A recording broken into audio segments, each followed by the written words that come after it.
Hello, Sports Scope followers. After 5 years of doing this program once a week, balancing a 60-hour work week job, I've decided to do the program 5 days a week, 1 hour a night, taking a significant pay cut.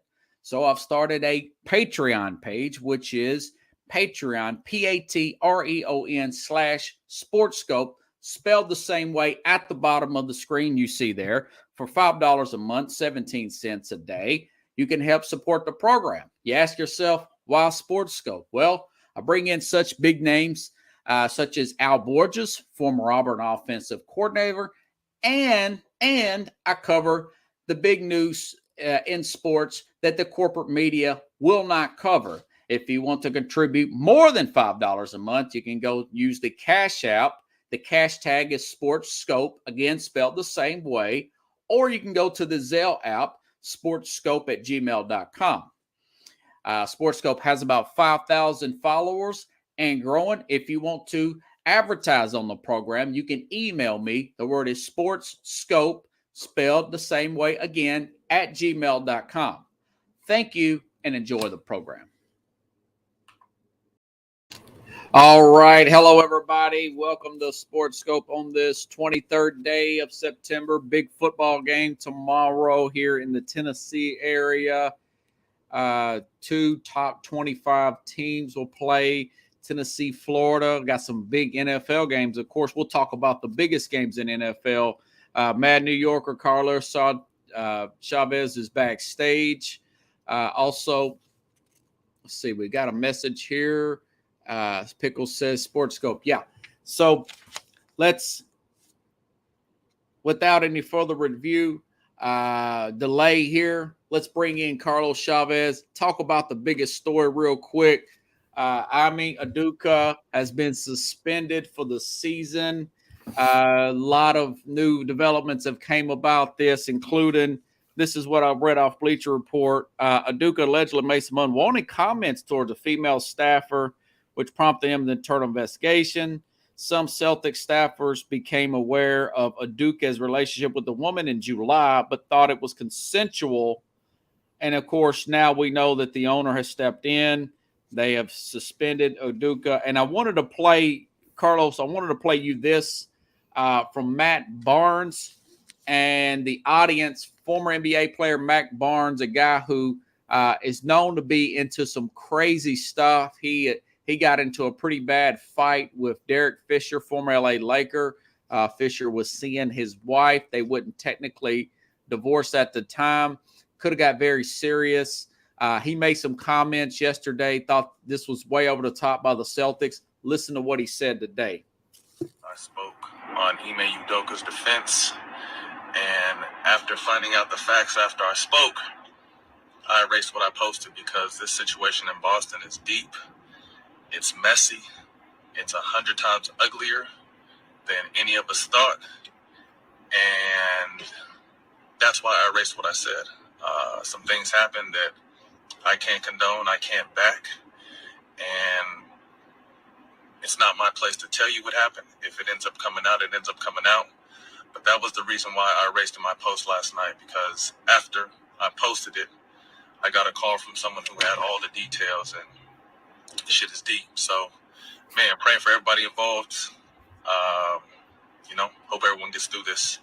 And I saw a lot of blogs picked up what I said, even though it was only on my page for like 2 minutes. So hopefully they picked Okay, when Matt Barnes says it's deep, it's deep. What's your thoughts on this suspension, Carlos? Well, first of all, good evening, everybody. Happy Friday. Rob, thanks for having me on. Of course, always. Well, it's when it comes down to personal issues and people's relationships, it can get dirty and messy, right? We've been seeing this even this year with, stuff like with Johnny Depp and Amber Heard, like they had one trial in England and then it came over here to the United States, had another trial, and then stuff just keeps coming out in the open.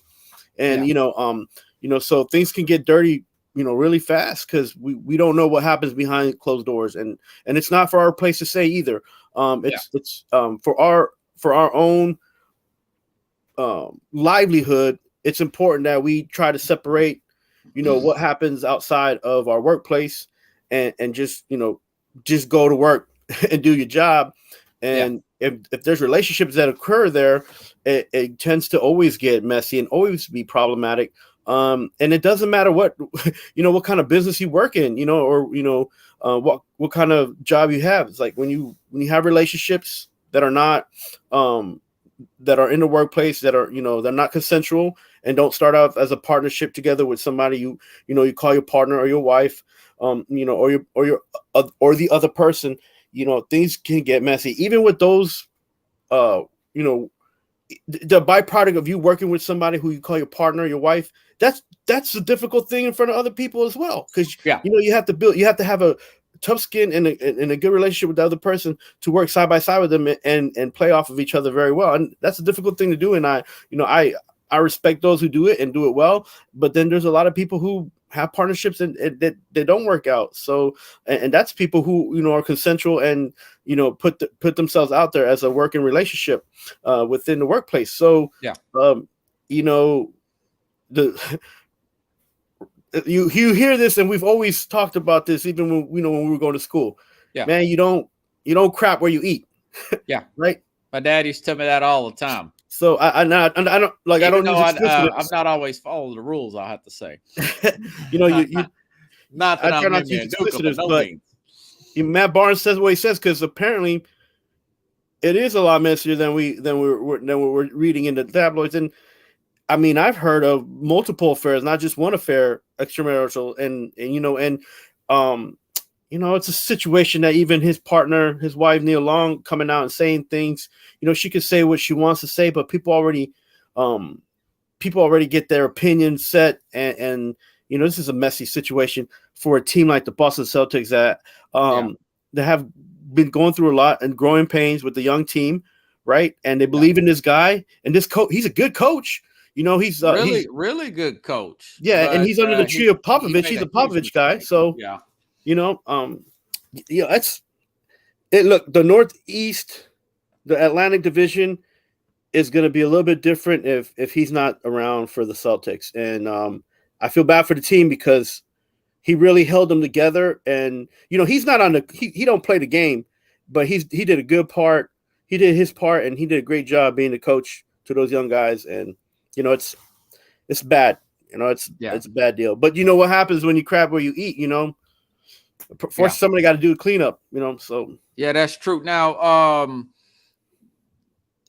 and this 34-year-old assistant there, he's been rumored to getting head coaching jobs. Mind you guys, Sean McVay, I want to say, was 34 when he took over the Rams, pushing 35, and they ended up going to the Super Bowl. They didn't win that Super Bowl that year. So I read that this guy, Mazzadolia, I can't remember, some Italian name. I think I've read that he has been looked at for head coaching jobs. So I think that could be. I wouldn't write off Boston not winning the championship and still be favored to win the championship, even with a lot of stuff like this causes teams to focus even better. From everything I'm hearing and reading, when you hear somebody like Matt Barnes say what he said, my guess is Boston probably tried to do every way under the sun to prevent going this route, but apparently it was just too much. When it's too much, guys. Yeah, so I do agree with the suspension, and possibly he may get canned for this, and I hope he gets another chance, because I want to be consistent, Right. And so, do you think he should be suspended, or you think that from what you read? I mean, I know the specifics are not out there. No, but and in the Post is writing things, and people are saying things, and all kinds of stuff is out there, and at the end of the day, he's got to take care of himself and his home first. Yeah. That's going to be something personal that he has to take care of. And then he should think about what his next step is. When you're tarnished like that, you're not bad goods in the NBA, but it's tough to make a comeback. Even Jason Kidd, the situation he had while he was coaching the Nets, then he left. What was this situation? I mean, he's had extramarital issues. Oh, okay. Yeah, he had issues with his, Well, he bounced back and got he another bounced job. back from those Oh, he things. got two more jobs. Milwaukee. Did he coach for Milwaukee? Yeah. And then he's back with Dallas. So, Yeah. I So like think it can happen. He's got good ties. He's actually a good coach, and that helps a lot. Yeah. So only 45. He's pretty young. He's young. His assistant's really young, 34. Yeah. So the only thing is that where everybody was like, "Oh, he's a good person."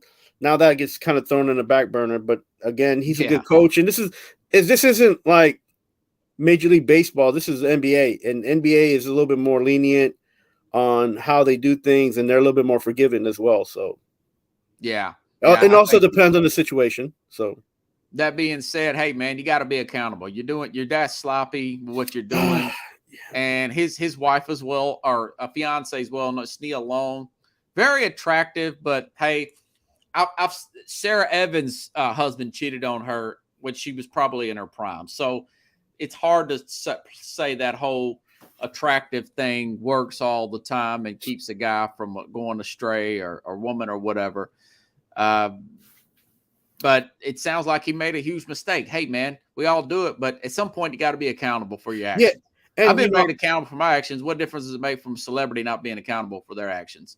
Yeah, and I'm not in no pulpit, and I'm not going to be preaching, and I'm not the preacher type. But my whole thing is always like, keep your personal life at home and keep your work life at work. And true, yeah. And if it's something that doesn't balance out with the person you're with, I mean, you gotta make changes. I mean, because you're at work longer than you're at home, and that's where the problem lies. Yeah, that's a good point, man. It's a good point. Well, okay. So I guess you're okay with the suspension, yes or no? No. Yeah, I'm okay. I'm okay with it. I feel bad for the team. And I'm more disappointed for the team too than him, because I thought they had the goods to win it last year, and their odds-on favorite. I was likely going to pick them, even though they didn't make that trade for Durant. I like their Broaden and everything, brought in him, and they got over the newness. They got over that hurdle of getting to the finals. They're primed and ready to win the whole thing, and still very well may do that. The Lakers won with an assistant one year, 1980. I don't know if you watched that show, the HBO show, Winning Time.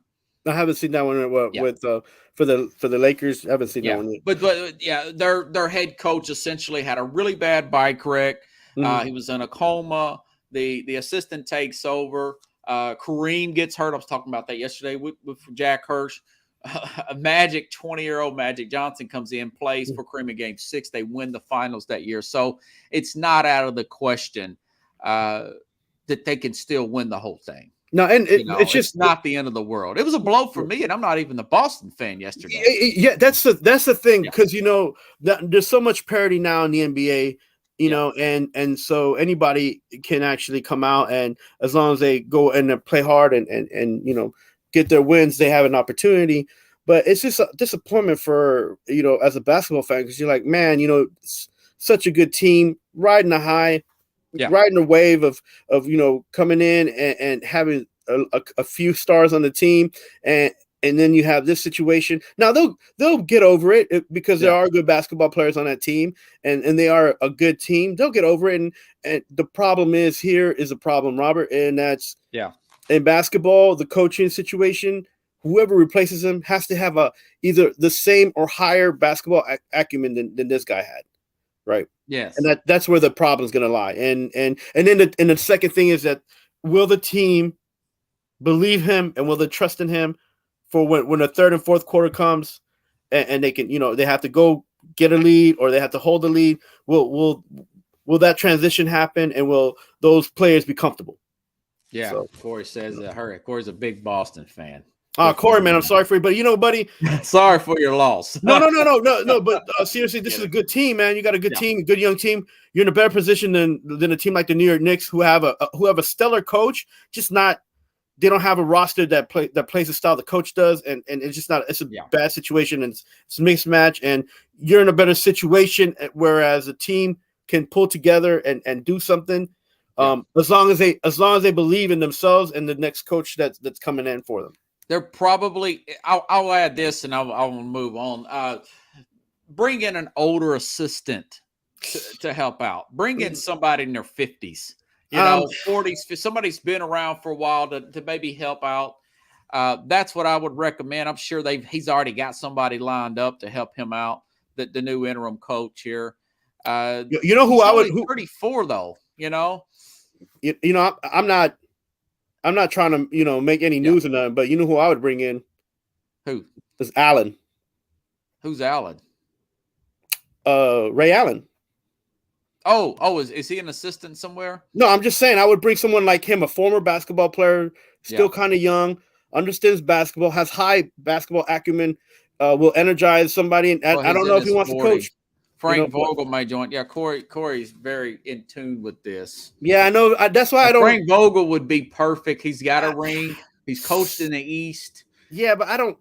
He's too passive, man. Corey, he's too passive. That's why you need somebody fresh who just retired, who understands Boston. Even someone like Kevin Garnett. You would like to see the Knicks fire Thibodeau and bring him up there in like old times. Let's not talk about the Knicks. Walton get that back surgery squared away. Yeah, I doubt it. Yeah, I don't. Vogel's a good pick, man. He won with LeBron.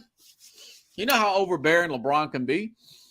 I think someone like Ray Allen, Kevin Garnett, somebody young, somebody who might want to get into coaching. Somebody, I won't go with somebody older because what happens is the younger guys, they already, they're already set in how they want to move. And this coach had that movement for them, had that table set for them. So if you go backwards and you get all defensive top heavy, some older coaches go to being more defensive and running all out on defense and not playing the new basketball that's played now. It's gonna be a turmoil over there.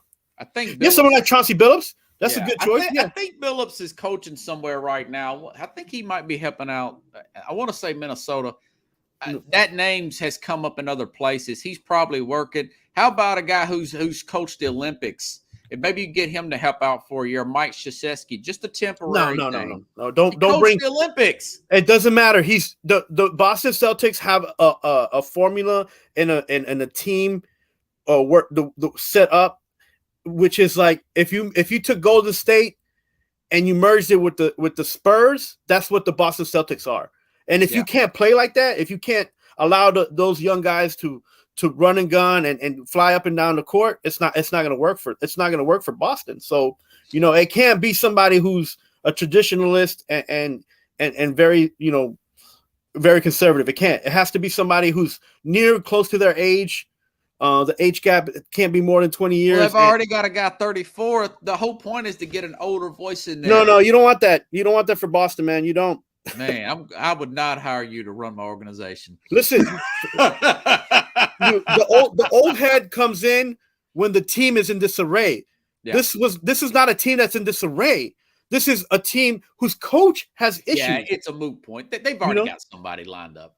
That's a very smart. It doesn't matter who they have lined up. What matters is that the person they have lined up can motivate these young guys to keep doing what they're doing and get over that hump. That's why that basketball acumen has to match the former coach, and it has to be either the same level or higher, and be ready to run new style basketball. Yeah, they'll be fine. These guys have been working on this for a month. They've worked on the logistics for a month. They're very smart and cerebral organization. They're going to be okay. Yo, don't want to make matter right now. That money, son. Huh? It's going to be about that money. Larry Brown. I love Larry Brown. No, come on, man. You don't want any winners. Have you seen the Knicks under Larry Brown? Did you see that episode? Which one? The episode where Larry Brown was part of the coaching staff of the Knicks. Did you see what happened? Yeah, they didn't have any players. Yeah, yeah, they suck. Okay. Here's a big game, guys. This game, I think, will be the highest scoring game of the week. Switching gears, going to the NFL. Buffalo destroys Tennessee on Monday night. They bench their starters in the fourth quarter, Carlos. Tennessee benches their starters 41-7. That was like an Alabama versus taking it easy on a Kent State or something like that, because Nick Saban went to Kent State. Miami comes back 6 touchdowns against Baltimore's defense on the road. Tua, I think he was the player of the week, I want to say. Tyreek Hill, Jalen Waddle. I think they had.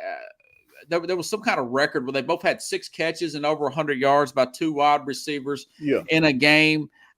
Multiple injuries out on defense on both teams. Now, Xavier Howard's back at practice, lead corner there from Miami.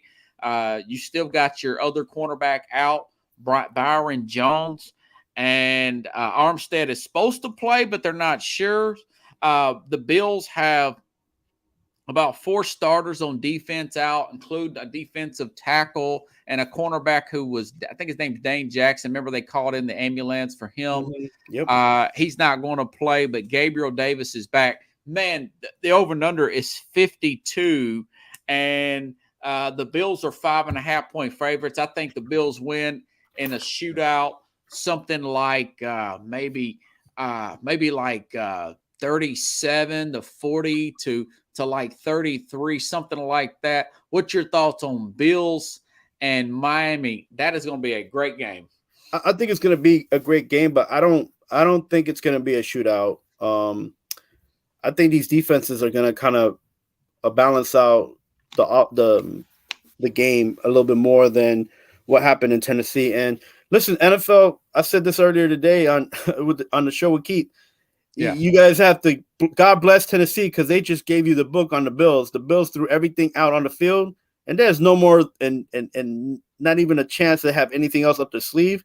So if you can't beat the Bills with what you saw playing in Tennessee, then you don't deserve to be in the playoffs. So, so going back to this game, I think that Miami, they're getting this whole esprit de corps, the core group on the defense side, the core group on their offense. Yeah.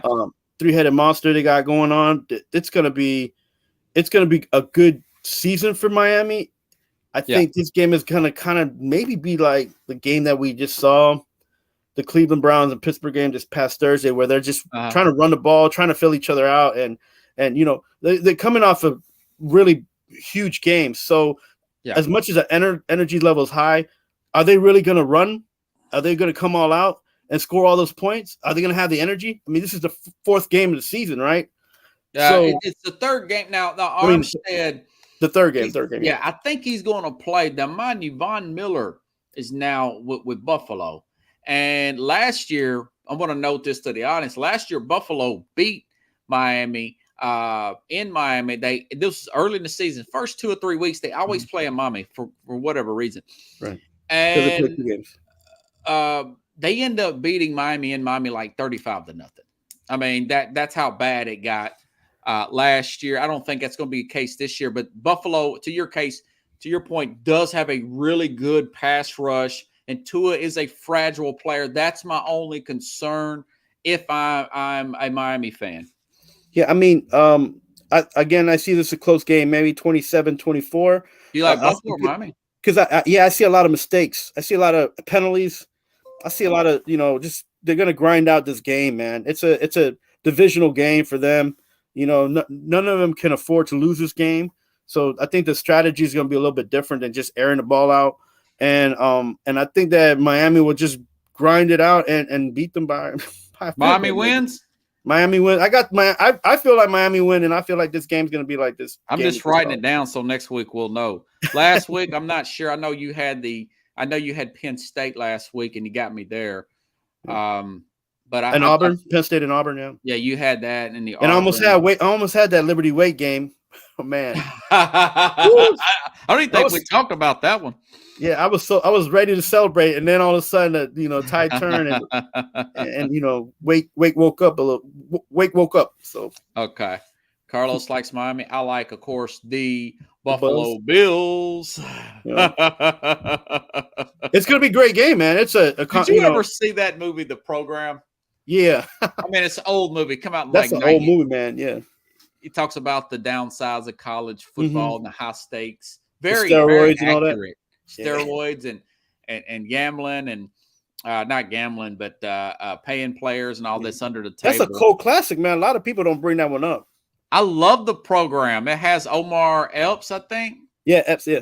Yeah. Really, really good actor. He played in Higher Learning, been in a lot of movies. And there was this linebacker. Only thing he wanted to do is play in NFL. Couldn't read or nothing. He one of the players taught him how to read a shoe that said Nike, and that was it. And his tutor was working with him, trying to get him through. And he's like, who was in the war of 1812? And he's like, I don't know. Detroit Buffalo? That's all he knew. The only thing he knew was football. And the guy ended up getting hurt. It was good life lesson in the game. Yeah, my movie of the week is Unnecessary Roughness. That's my pick with Sinbad. 1991, Scott Bakula. The guy from Quantum Leap. I really like Necessary Roughness. It's funny. Yeah, I like Sinbad, man. Hey, here's a good matchup for you. How about this? Jacksonville at the LA Chargers. The early morning line was 7 points for Jacksonville +7. Now that there's a chance that Justin Herbert's having this rib problem from last Thursday. It's still bothering him. He hasn't practiced. Now it's 3.5 still in favor of the LA Chargers. It's in LA. And this Chase Daniel, I'm not a big Chase Daniel guy. I love that Jacksonville pass rush there. They shut out the Colts last week, 24-0. I think the Jacksonville Jaguars can go on the road and beat this Charger team, this high-flying Charger team, because you're playing a guy like Chase Daniel. That takes everything. And the odds makers dropped the point spread by 4 points. Yeah, they got to know something that we don't. Besides the Herbert thing, what's that defense looking like? Are they going to be able to recoup again? Week 3. Yeah. These guys, they're not in shape, man. They'll be in shape in a couple more weeks. Bosa, how's he feeling? How are these guys feeling on the defensive end for the Chargers? Because that's what's going to make a difference. Are they going to be able to stop Jacksonville and that little bit of quickness that they have on the offense? That dink and dunk with ETN and James Robertson. Yeah, so that's can Bosa get to the quarterback? Can these guys put it together on the front? And that's where that's where you're going to win in the trenches in this game. And I have them winning. Healthy. I like the Chargers easy, but Herbert's I have the Chargers winning at home. Okay, but it's going to be a close game. I wouldn't put the points. I like the upset there. We're really different, man. All right, I'm gonna put this in for next week. Who's going to make the difference if they can get Eckler going? Because Eckler is a game changer, and if he can get going, there's no chance the Jaguars will be able to catch up when they start scoring. Yeah, that's true, man. Yeah, but I think you could probably Jacksonville. You can't. You know what? Eckler reminds me of this player similar to the players that the Saints used to have. What's his name? Not Ingram, is it? No, the other before Ingram. I can't remember his name. Did he use to play Deuce Staley? Nope, the other one. Before. Oh, you're talking about the guy who played for Ole Miss back in the day? He was a small little guy, and he was just a game changer. And whenever he had 100 yards, the Saints would win. Reggie Bush? No. After Reggie Bush. He was after Bush? No? He between. I think he played this right at the same time as Bush, because he got injured. He got injured a lot towards the end of his career. But what's his name? Oh, yeah. But he reminds me of him. Small little guy. A really small guy, are you? Yeah, small little guy who turns the game, just run. What's his name? I know his name, but he used to play with the Chargers, I think. No, he played for he ended up being on the Saints too. My brother used to pick him up on, huh? I think he played for the Saints, but you're talking about this really small player. Yeah. I can't remember. I know who you're talking about. I can't remember his name. I can't remember. Eckler's pretty big, though. I don't know if he would be that guy. Eckler's not that big. Deuce McAllister? No, after Deuce. Same on the same. Deuce. Okay. With the same, he was Deuce's the second running back. Yeah, there's no way. They use 1,000 running backs down there when Sean Payton was down there. So ask my dad. I mean, every fantasy player hated using those guys. You would get one player, and you're not talking about Kamara, are you? No. No, okay. And one player would get up to the goal line, and then Sean Payton would pull him out because he didn't want the defense to know the certain substitutions. And then he'd put another running back in you never heard of and steal your touchdown. And it just runs your fantasy day, man. Yeah. I know who you're talking about. This guy you're talking about, when he played for the Chargers, Ray Lewis jumped a route one time. He timed the snap perfectly and stopped this guy behind the line of scrimmage in a highlight field type of game where he stopped this guy on, and it was a really hard hit. Guy's tough, though. He took just a straight-up head-on blast by Ray Lewis. I'll think of his name later, and I get back. We'll find I know who you're talking about. Yeah, little bitty guy. Yeah. But he's good, though. He can catch it in the open. Yeah. And he changed the game. Like, he changed the game. Pickles don't know. But I don't know about game changer. You just kind of exaggerating there a little bit. But, I mean, he's not pushed it. Eckler's, I don't know if you watched any games of the Chargers last year, but when Eckler caught on fire, man, that Chargers I do like Eckler. They ride with him, man. I think they get away from that too much. That was the problem. That's a problem because of that O-line too, and Eckler, So what's your thoughts on this Baltimore-New England game? Let me give you my analysis here. Now, the Patriots are 2.5-point underdogs at home. Yes. Okay. No major injuries. Last time they played in 2020 with Cam Newton. Now, mind you, it was a really bad storm that night, which Belichick's really good with the elements. Remember last year he beat Buffalo with the elements. That's not going to be the case this time around. You still have no storm to help them. Huh? There ain't no storm to help them this weekend. No storm. It's much faster pace. But there's some injuries with that. I'm concerned a little bit about that pass rush for the Ravens. Look what they did last week, or what they didn't do. They blew a late lead there. Yes. I don't know if that was a fluke or not. I know they got a good defense, but they've traded. They got a new coordinator this year, and this could potentially put John Harbaugh into some trouble here. And I'm not so sold that the Ravens are just going to go up there and beat New England. I think Belichick can get a. He's kind of got a feel for a guy like Lamar Jackson, that defense. Even though secondary is not as great as it was, I still like New England to win. I'll take New England plus that 2.5, but I like New England to win straight up. What do you think about that game? I mean, they're at home. I don't think it matters right now. Darren Sproles. That's man. I knew Pickles would get it. Little bitty dude, man.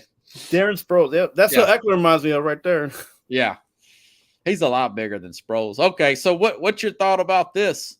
Did the Ravens bounce back from that collapse last week at home? Yeah, and you know what? I think the Ravens, New England too. Yeah, they have to bounce back. They have to play, and they show that they can win on the road. They need that win to make sure that they stay on top of the division. Even though it's not an inter-division game, but like they need that win, and they need to win early as much as possible just to get them going. Lamar's not doing bad. The running game isn't too bad. It's that defense that's kind of like staggering. I told you about this offensive coordinator, man. They're not. They play this college-like offense, and they need to be a little bit more. They need to have a little bit more. Something else in that added to that element. Another wrinkle. Yeah, something. Put something in there. Yeah, throw a shoe. Do something. I will say this: Bateman, this receiver Bateman, he's come along lately for Lamar Jackson. I want to say he's got 2 touchdowns the first 2 weeks. Lamar is hitting him on a consistent basis, and of course, Andrews, Belichick's going to try to take him out. Right. That's their tight end. They look pretty healthy. A little banged up in the defense secondary. Their defense is always banged up because they're so physical. Right. But nothing major for New England. I think that the Ravens defense can come out strong. The Patriots have difficulty getting things going and scoring. They scored late last week, which helped them, but you can't play games like that scoring late. And I still think that Mac Jones is uncomfortable behind that line, and I would be too. That O-line isn't, it's not a don't can bend but don't break kind of mentality. No, you need to make sure you keep him upright, and if you want him to be your quarterback, you need to protect him. And they don't right now. They're not doing that. I mean, it's not the Bengals, but you need to do a little bit better job because he is young, and he's a smart quarterback. He's getting smarter. He's building his acumen, but he's not there yet. And so I would be uneasy being behind that line, no matter how much they pay me. Yeah, it feels about like the Pittsburgh game last week for New England. Baltimore, that pass rush thing is something. Of course, Pittsburgh didn't have T.J. Watt last week. I thought the Patriots would beat the Steelers, and of course they did. Still at home this week. Rob, who's on the Patriots offense that scares you? Like you're like, oh man, I got to stop that guy because they're going to score a lot of points. Well, it's a team effort. It's like a total team effort to get Mac to throw a 20-yard pass. Well, they've never had stars. Oh, what? They've got the star with Brady, but they never had a Corey Dillon as running back. They had Randy Moss as a wide receiver before. Oh, for like 2 years. They've had stars before though. There's nobody. They're mid-level, but they're not.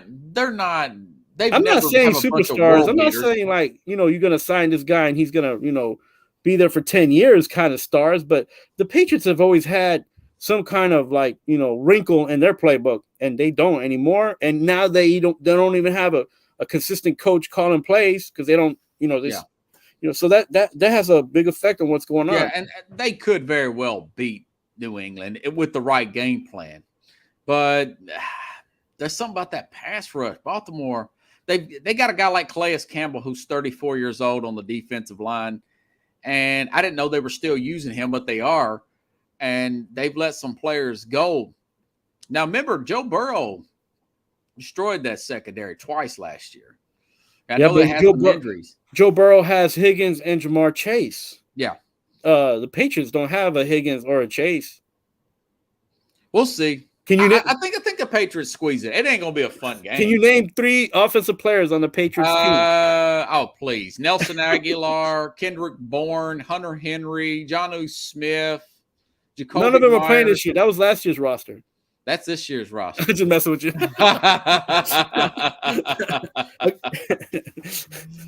Yeah. Not like. And Pickles is right. I like Bourne. Bourne he's done a lot better with New England than he did with San Francisco. Yeah, I thought he was going to be a total bust with New England. He didn't do nothing in San Francisco, but then you can get on your Kyle Shanahan. Hey, he did take up a nice roster spot for San Francisco. So, yeah, well, they had a crowded field. You know what? Speaking of the devil, let's go to that game. San Francisco at Denver. Now, you got a lot of promise with these two teams coming in. Denver, not quite. I don't know if you got a chance. See, I watched Red Zone, and they were booing the Denver fans. Broncos got off to a slow start against Houston. They only won 16-9. Okay, with all those players, with all that star power, they went 16-9, and they were booed often during that game. Just before halftime, they were booed, and they picked it up in the second half and won 16-9. Now they are banged up. This team, Patrick Surtain is their lead corner. Yeah, he's questionable to come in this game. Jerry Jeudy, their number one receiver, is questionable to come in. Now the 49ers, like I said last week, that was a blessing in disguise, or earlier this week, with Trey Lance getting injured. He simply wasn't ready. Garoppolo's back. I like that running game. I don't really like a high-scoring game here, but I do like the 49ers, even though they're 1.5-point favorites at Denver. I actually still like the 49ers to win this game. What do you think about Denver at home against the 49ers? Well, Robert, who do you not like more, Hackett or Wilson? That is true. Hackett or Wilson. You got to pick one. Hackett's been getting booed. Hackett is he's really mismanaged these last 2 weeks, man. Time of possession. Look, they just barely got past Houston. last week. Barely. There is no camaraderie. There's no chemistry. And a lot of that I would put on Wilson not wanting to play in the preseason. But Hackett, probably a reach as a head coach. I think he came over from Green Bay. This could all develop the further we get into the season, because they still got guys like Bradley Chubb and Randy Gregory on the pass rush there, and you've got I forgot that Sutton, I think is his name, the other wide receiver, along with Judy, which I'm reading it. Judy will probably play, but he's still technically questionable. Been limited all week. Right. But the 49ers got a really good defense. They got Deebo Samuel. Kittle's going to play. He's banged up all the time. Yeah, I like, so if you put Garoppolo and Kittle in the mix, they've been practicing together on the injured squad. Right. They might be been practicing together, but they're not practicing the whole team. So that's going to be a little bit of, trying to get on the same page with the rest of the team, both of them. So here's the thing, though. Russell Wilson has San Francisco's number, right? He's won more games as a quarterback in Seattle, and he knows the system. He knows what he has to do in this game, and you can't lean on that is a big plus. That's a ding for you. If we were around the horn, I'd give you, like I told Jack yesterday, that he has played against that defense. He should be comfortable. That is so I think this is a game where he's going to come out and show everybody why he's the money man. He has to do it in one of these games, and he's at home. So, he likes to play up to the lights, so, he's going to be under the lights, and, his jersey's going to be shining more than anybody else's. And if he don't put no sweat and dirt on that jersey, man, he is going to get ran out of Colorado. So he got to do what he got to do, and he got to get paid for what he's doing. I flipped that Pickles. I like that score, but I think Denver will get 19 and the 49ers will get 17. Okay, let me go back, and I'm putting some notes for next week. Yeah, I knew we wouldn't be on the same page. Well, you play in Mile High, not many people come out of that stadium winning. So yeah, because that defense steps up, and that air up there is for real. And if you ain't used to it, I know I've been there. Yeah, it's not easy. That's one of those advantages, one of the home advantages that Colorado has in the NFL. And look, and the kicking game is going to be important, just like it is every year, right? And then whoever's there and used to kicking in that air, you get an extra 10 yards sometimes on the kick. And it really goes to show you, even for the basketball teams in those high elevation, the Jets play really well at home. University of Utah plays well. The Denver Nuggets, they have been known to upset in the regular season championship teams. Mm-hmm.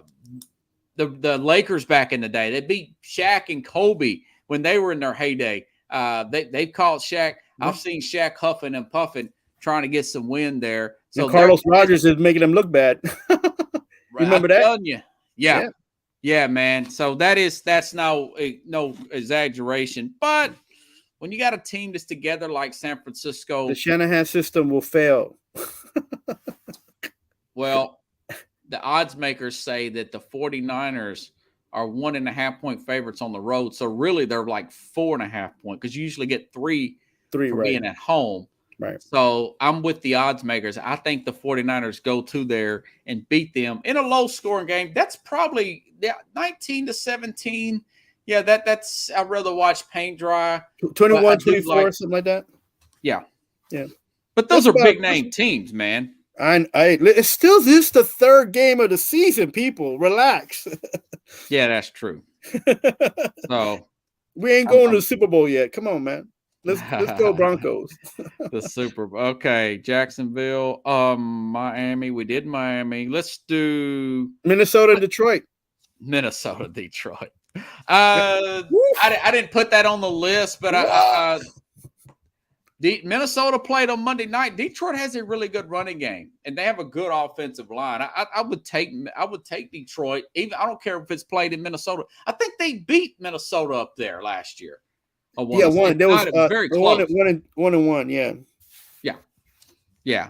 But how about Tampa Bay, Green Bay? Now this is another game it's in Tampa, and Bakhtiari won't be back, the left tackle for Green Bay. Sammy Watkins is out. Randall Cobb's been sick all week. What are these guys doing? It's the third game of the season. He's sick all week. Christian Watson's got a hamstring. That's their rookie. He hasn't even practiced all week. The over and under, the odds makers, you got 2 Hall of Fame quarterbacks here. The over and under, Carlos, is 41.5. I saw that. And you now think they're going to reach 40 points? Huh? You think they're going to reach past 40 points? I don't know. I think that's about right. I think that's about it could be a 20-17 as well. Brady's not he's got Godwin's out. Mike Evans is suspended. His left tackle's doubtful. You're talking about guys like Russell Gage. They signed Cole Beasley this week. Yeah. Former Buffalo Bill. But I still like the fact that Brady can manipulate a team like he can. And I still think that like a 2017 Tampa win here at home, when they've matched up traditionally well against Green Bay the last 2 starts that I know of. Anyways, what's your thought? Or have they played 3 times, I want to say? No. I want to say they played in the last 2 years since Brady's been with Tampa, and I think Tampa's won all 3. Yeah, because they played them in the playoffs.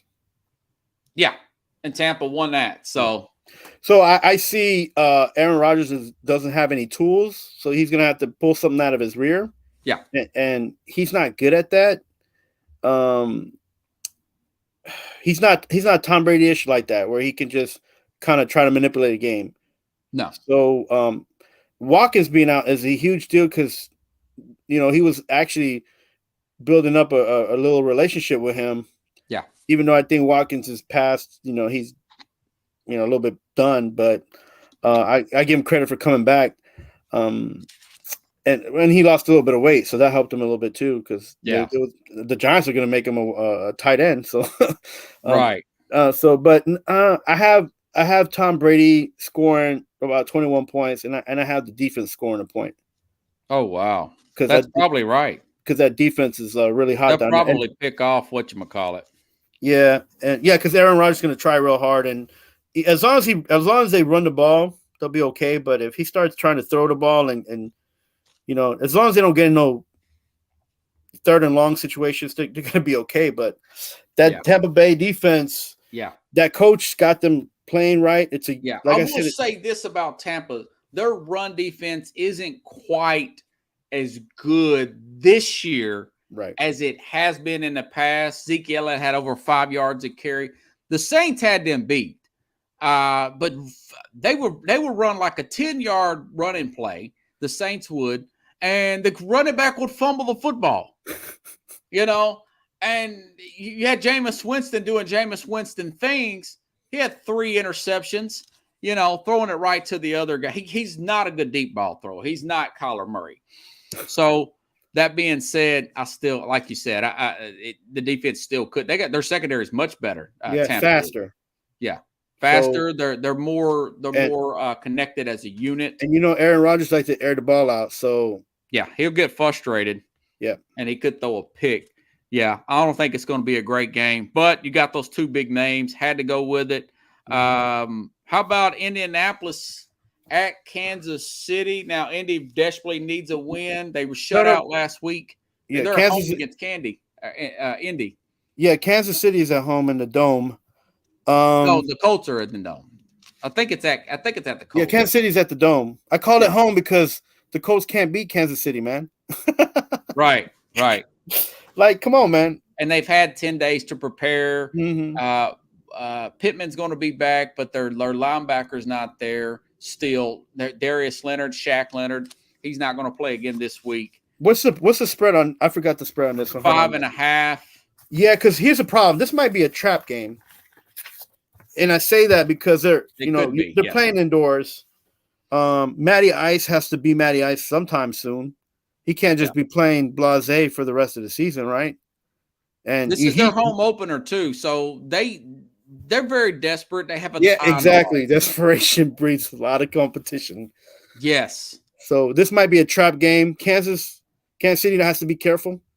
Taylor can go off. He likes playing at home. So the 5 points might be about right, but I don't. I'm 38-23. That could be right though, Pickles. But I think they get 30. I don't know if they'll get 38. The problem too is that Indy don't have a kicking team. They just redoing their kicking team.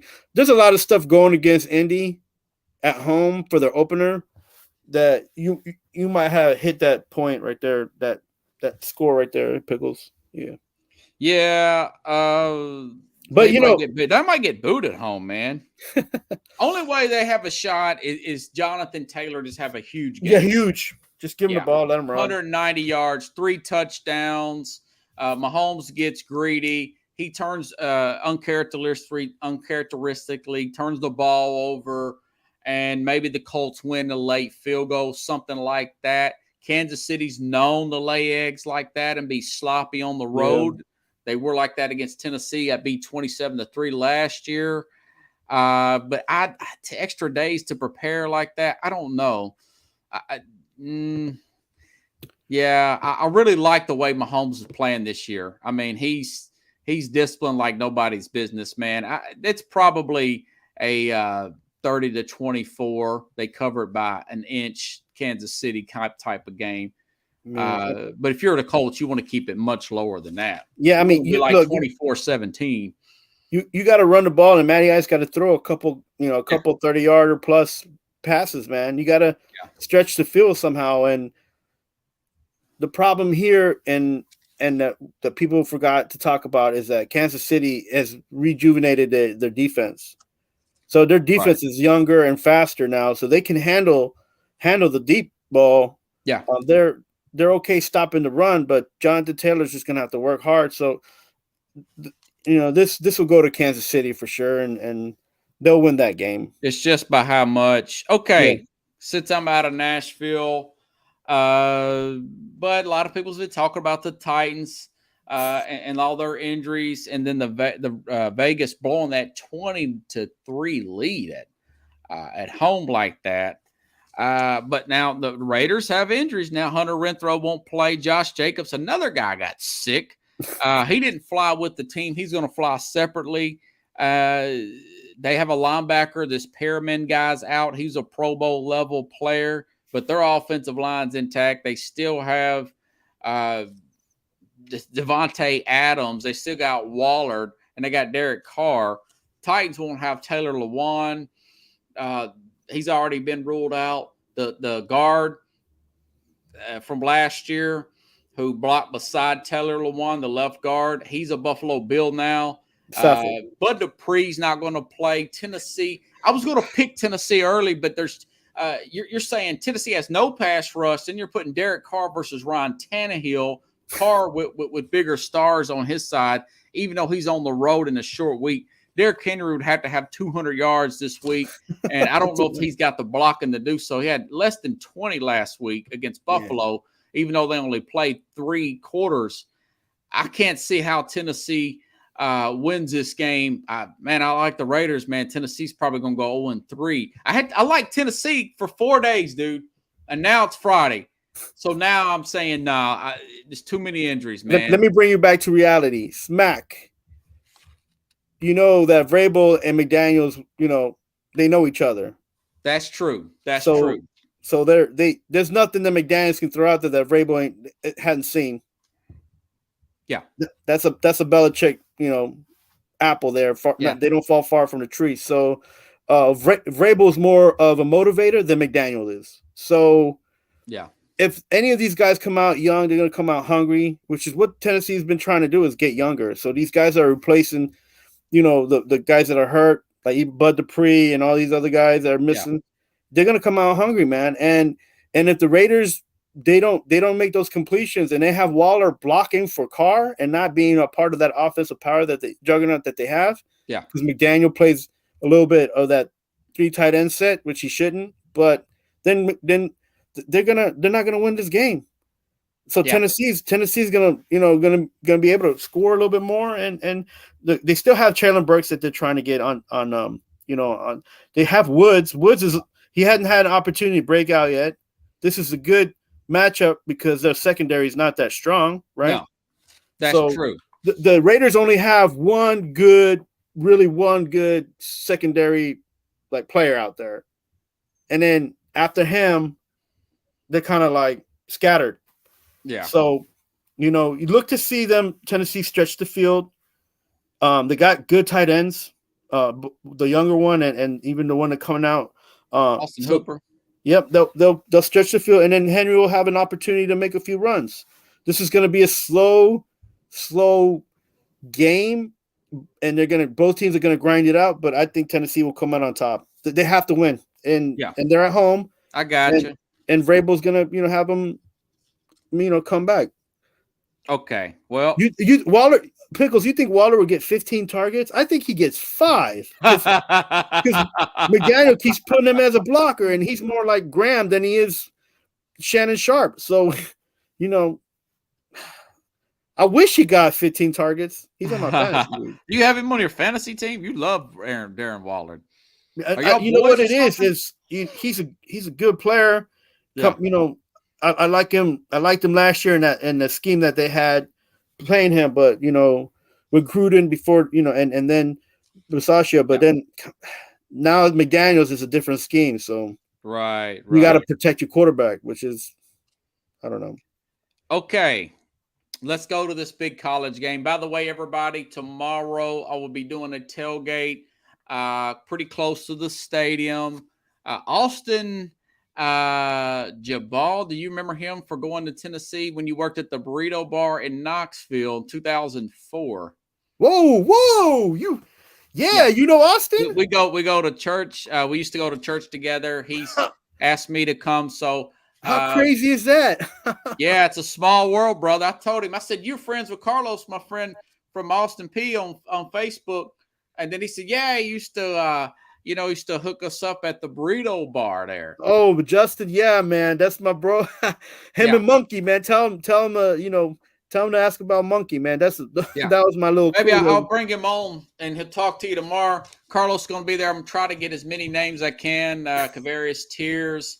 May bring on. He said he's going to invite some people from 24/7 Sports. Nice. The Zone. Kind of a networking type of event. He taught me into it. I didn't want to do this, but I'm going to. No, do it. He's fun to be around, man. Yeah. Just bring. Got a friend of mine, a guy I grew up with. He's going to go with me. We'll be leaving here at 5:00 in the morning, and nice. I'm going to be in Knoxville from 8:30 Central time to about 11:30 Central doing this program. Austin swears up and down he's got all my technical stuff taken care of. I was like, look, I'm gonna tell you something. If Austin tells you he's got you set up, he's got you set up. He ain't gonna let you down. And I'm after I get off of here, I'm gonna hit him up and make sure that he goes on his word. You know what I'm saying? Cool. And let me tell you something. You bring that sign because it's College Game Day in Knoxville tomorrow. Yeah, College Game Day we're gonna try to see guys like Clay Travis, Pat McAfee. But we'll see. Talk is cheap, like my dad used to say. It takes money to buy whiskey, but he's pretty excited about this. Yeah, I'm excited. I'm not going. No, check this out. Florida beat UT when I was there, but College Game Day was there. I got a guy on my shoulder. We pulled up a fraternity flag up there. We did what we had to do to try to get attention, and we were on the TV for about half the whole time. They were calling who was going to win the game, and unfortunately, they picked UT to win the game, but they didn't win that game, and they had Eric Ainge back then, and a couple but when other you players. went there, Tennessee did have a 2-game winning streak against Florida. I think 03 and 04, if I'm not mistaken. They did, Chris Leak game. Yep. And remember, he got that field goal. Remember, they missed the extra point, but Tennessee came back and got a long field goal. Right. You called me the next day. I want to go over that story again tomorrow in depth. But let's get into the game. Tennessee, Florida. Here's my analysis. Tennessee, Florida. We sound like a bunch of homers now, though. Come on, you got to be fair. Florida's got 15 starters coming back. Yeah. No. Tennessee's got 15 starters coming back, include Hendon Hooker. Mm-hmm. I want to say there's 13 for Florida coming back. Mm-hmm. Okay. Some of these analyses I've read, this guy from 24/7, Josh Pat, he's saying that Florida's offense is struggling so bad. This Richardson, this quarterback here, doesn't have a touchdown yet. He hasn't thrown a single touchdown yet. That's correct. This is his first start in the SEC. I've heard that before. Florida's still got a really good team speed on defense. Mm-hmm. They've got 13 starters, and I want to remind everybody, they beat Tennessee 38-17 with practically the same players last year. Now, that was down in Gainesville. They're on a 5-game winning streak. I was at the last game that Tennessee won. I paid $200-something for that ticket, and it was 1,000 degrees. Tomorrow, the high is going to be like 80. It's going to be in the 50s in the morning. It's going to be a really nice day for football, but Pickles, check out this point spread is 10.5. That is way too many, even though I like Tennessee's offense. Now, mind you, Tennessee, only real game they played was at Pittsburgh, and Pittsburgh had I want to say they had a 10-point lead, but their quarterback got hurt. Tennessee comes back and wins in overtime by a touchdown. I think Tennessee is slightly overrated, but I do think that Florida is struggling. Tennessee wins, but I'm saying it's probably a touchdown or less. Yeah. Florida, this Josh Pat's saying they're going to cover. Tennessee's going to cover and win. And 3 out of 5, the Athletic reporter saying Florida's going to win. I wouldn't be surprised if Florida won. I think Tennessee finds a way. What is your analysis on Tennessee, Florida? This is the game of the week. Yeah, it's game of the week. There's something in Neyland that helps Florida, and I think it's a color orange a little bit that makes them feel kind of at home. Don't know. It's not the same kind of orange, people. There's a UT orange and there's a Florida orange. Yeah. If you didn't know that, now you do. There's a little tidbit for you. So right now, and I'm going to sound like a homer because, going back to my days. I don't want to sound like a homer, but I will tell you this, that Hubo's got this team balanced. They're scoring a lot of points. They lead in they're in the top 5 to 10 teams that have been scoring the most in AP football. So that's one stat they're third in offense. Yeah, they're third in offense, and then they're also in the top 10 in defense points allowed. So Tennessee, I didn't see that. So they're ranked on offense and defense. And I would put my money more on the defensive side than on the offensive side. Just because of Florida and the way and the quickness that they have running the ball and getting out there in space.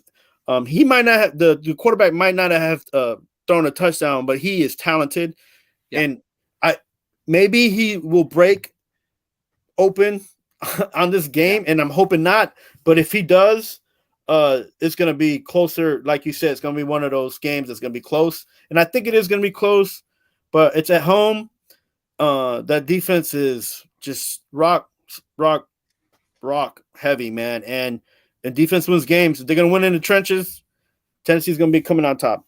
That's my prediction, and it's not going to be a blowout like some people said. But Austin's saying Tennessee by 30. He's drinking a lot of that orange Kool-Aid up there. He loves to drink that orange Kool-Aid up there. I mean, man. we love that orange Kool-Aid up there when we was there, but you got to kind of lay off that if you're going to be gambling man. But I do want to say one thing in a disclaimer, for us, and as much as we like these games and we're putting out predictions, if you're somebody who bets or gambles, do it on your own accord. We just picking games and seeing, for fun. No, I did put 20 on Florida plus 10.5, guys. 10.5. By the way, let me throw some more stats at you. That's the biggest point spread in 25 years that Tennessee has been over Florida. Yeah. That just seems like a lot, man. And Florida's 7-6 for Tennessee, right? They beat them their record 7-6. 16 out of 17 games. 16 out of 17, right? Yeah. So, but I will say this: the last time Tennessee was favored That was in 2016, Josh Dobbs. They were favored by 5. I looked this up this week. And Tennessee won by 10. Mm-hmm. They won by 10. And I will repeat this story 1,000 times tomorrow for the 3-hour show. But Tennessee was down 21-3 in 2016. I don't know if you recall that game. I do, because I looked away. You at that game too? I'm sorry? Was you at that game? No. I was going to go to that game, but I had other things. Miss much, man, but a heat stroke. I mean, God, it's like 93 at kickoff. So I was watching the game, and I was like, I'm going to turn this off. I didn't turn it off. I muted it, and then all of a sudden, the numbers kept changing. I'm like, oh, that's good. And it got to a point where I had to put the volume back on. So, wow. Oh, was you about to give up on that game? Oh yeah, I mean, come on, like, you see what's going on. That game. How many penalties was in that game?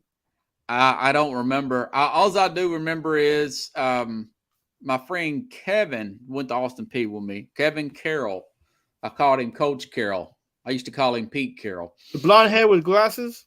Shaved head, a military guy. I think I know this. I'm going to try to get Kevin on tomorrow's program. I may reach out to Keith Engel and see if he's not busy tomorrow to stop in and say hello.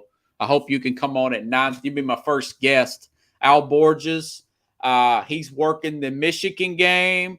Former Auburn coach. He can't make it, but Austin claims he's got about 3 interviews. Of course, we got you, Carlos. We're possibly going to get maybe get Josh Pat, the guy from 24/7, on the program. Yeah, Austin's good. He's good peeps. Huh? Austin's good peeps, man. Yeah. Austin is really psyched up about this. And if it wasn't for my good friend Steven I grew up with, I wasn't going to do it. Because I was thinking, man, I don't feel like driving up there. I've been working all week, but I don't work the day job as much. And Steve was like, man, you can have a good time. And man, if I was there, I'd be like, let's go. Let's do this. Well, you would keep me gassed up to go. And I would be, but I'm going to be okay. I'm going to get up around 4 Central Time and get up there in plenty of time. I got my buddy coming with me. And then I'll meet Austin when he's up there. And he's already got the parking, everything squared away. Yeah. Wi-Fi. He says he's got chargers for my laptop, generator, et cetera. I'm not going to the game. I'm gonna do my show. I'm gonna drive back, and then I'll probably watch the game once I get home, and we'll do analysis of it. But you're not going to the game, man. All that driving, you're not gonna go to the game. No, I'm going to build up SportScope's brand.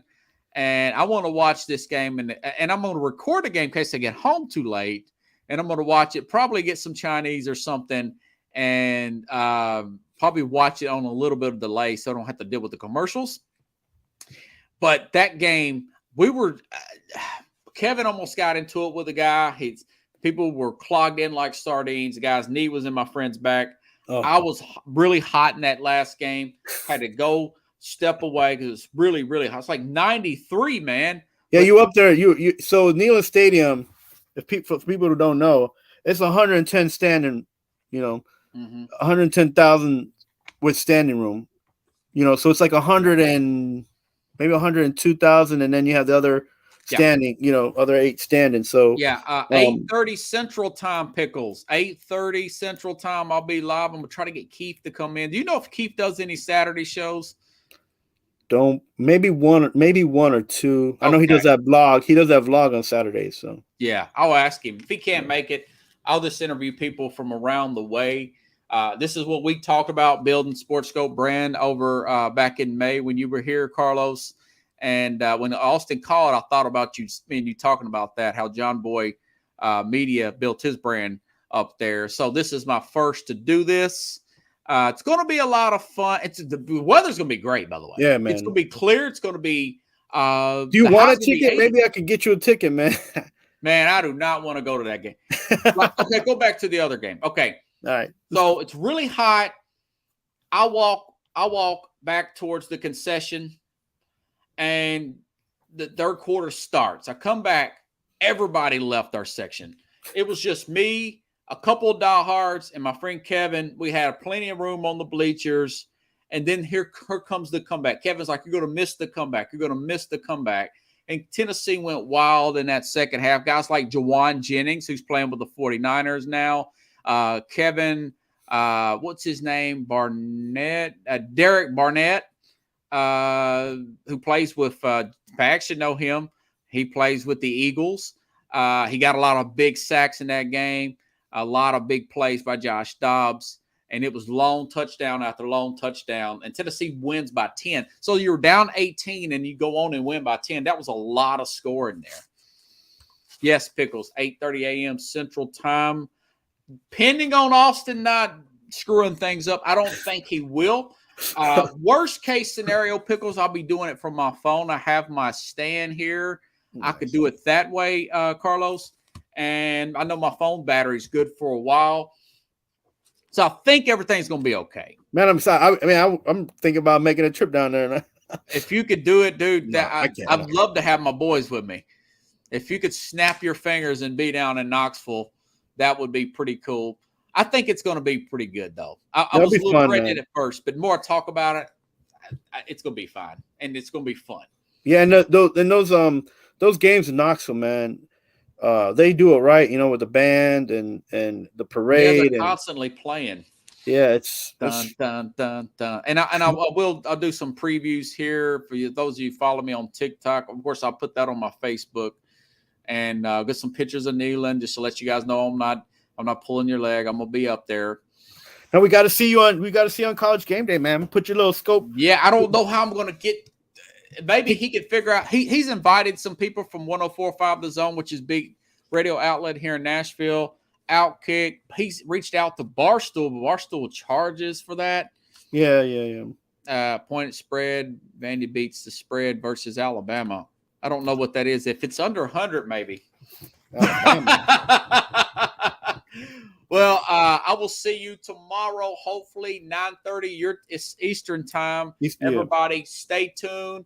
Appreciate you coming on tonight, Carlos. We're over an hour. I'm glad we just lowered the games down to 5, man. Because we had the Duke, plus we had the Tennessee-Florida thing. Yeah. It's a game of the week. Appreciate it, everybody. Thank you, Carlos. I will see you tomorrow. Thanks for having me. I'll be there. Buddy.